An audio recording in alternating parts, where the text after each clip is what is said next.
Faman ya'mal misqala zarratin. Jadi, sesiapa sahaja yang mungkin telah melakukan yang sama beratnya, yang setara beratnya perkara, misqal dalam bahasa Arab bermaksud setara dengan berat sesuatu. Seperti ini misqal dari itu. Bermaksud berat ini sama dengan berat itu. Apabila anda membandingkan dua perkara, itu adalah misqal. Misqal adalah unit ukuran atau timbangan seperti yang anda boleh katakan sekarang gram atau miligram atau kilogram kan. Itu semua sebenarnya adalah misqal dalam bahasa Arab lama. Satu kaedah untuk menimbang berat sebagai standard untuk timbang berat sesuatu perkara.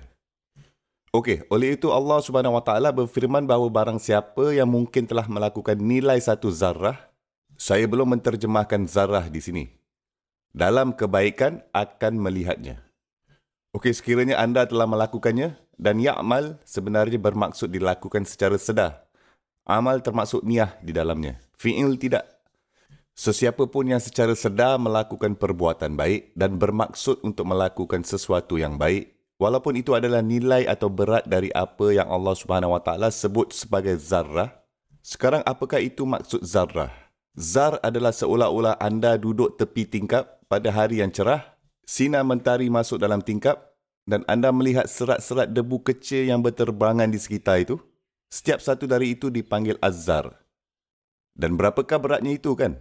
Allah di sini mengatakan yang setara dengan berat itu. Dalam perbuatan baik, seseorang manusia akan dapat melihatnya. Itu benda yang hampir memang mustahil untuk dilihat langsung, betul? Lupakanlah berat, lupakan nilai kan? Dengan kata lain, manusia akan terkejut pada hari itu bahawa Allah Subhanahu Wa Taala menghitung juga amalan perbuatan baik yang tidak pernah dapat difikirkan oleh mereka langsung.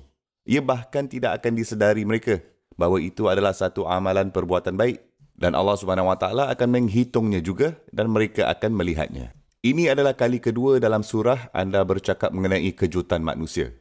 Kejutan pertama manusia ketika bumi bergegar dengan kuat dan manusia berkata, apa hal ni? Apa yang sedang berlaku dengan bumi? Malaha. Kali kedua pula manusia terkejut adalah ketika dia dapat melihat seperti debu yang berterbangan. By the way, dari mana datangnya debu? Bumi kan? Ia naik dari bumi.